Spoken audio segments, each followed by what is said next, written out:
I'm attempting to create a new world record. The longest time in which one has written a short story every day. Why am I doing this? Don't ask me.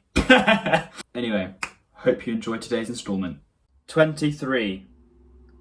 Desire.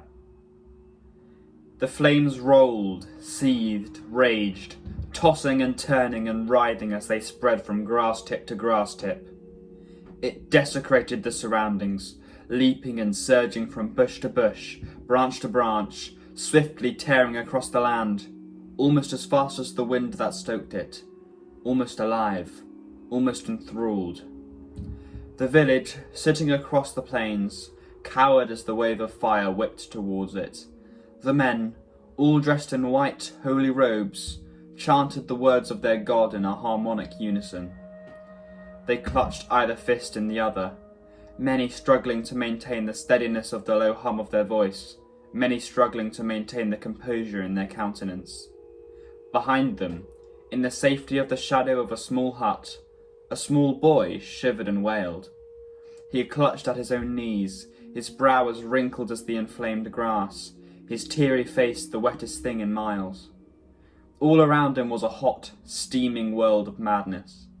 The heat clung to him, to his sweaty skin, to the inside of his skull, lathering his brain in a thick, murky substance that stopped up the passage of thoughts through his brain. The only thing that made it through was the incessant, hurried need to escape from the feeling pressing in from all around. The boy wondered why such a thing as this existed, in as much capacity as the heat allowed him to think. If it were to cause so much death and destruction, why, oh why, would God create the world in such a way that would lead to such a catastrophe? It was cruel, sadistic. All around the boy, despite the panic that was surely erupting in everyone around that time, people came together. They came together close, embracing loved ones, gifting their spouses one last kiss, whispering sweet nothings in their children's ears. The ironclad community of the village held strong, its seams tougher than the toughest ilk, the toughest bark. In a way, that mass of bodies, or rather, that collection of people, must have cooled the earth considerably. As the boy looked on, separate from the crowd, the vibrant whites of their clothing almost fought back against the red and orange that was quickening towards them. The boy felt his heart melt along with the grass, the bushes and the trees. Maybe from the heat, maybe from a little something more. The boy's heart descended into a sweltering, slathering ball of hope, one that ached and longed to be a part of it. And so he leapt up, the chatter in his bones dissipating, and he tumbled towards the group. Tumbling, tumbling, tumbling, the flame grew closer. Tumbling, tumbling, tumbling, the boy reached out.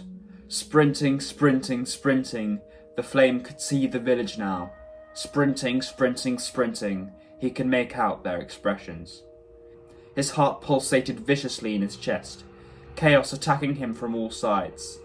The heat, the strain in his legs, the burning sensation behind his eyes, the throbbing of his flesh. He made out his mother amidst the mass, and tangled her into a hug. He silenced his tears by rubbing his face into her shoulder. After a brief moment of shock, she smiled, and rested a hand on the top of the boy's head, stroking it. And with that, the flames swept over the village in a horrible tidal wave. Rolling, seething, raging, tossing and turning and writhing as it spread from grass tip to grass tip, taking everything, everybody, and every last remainder of purity with it.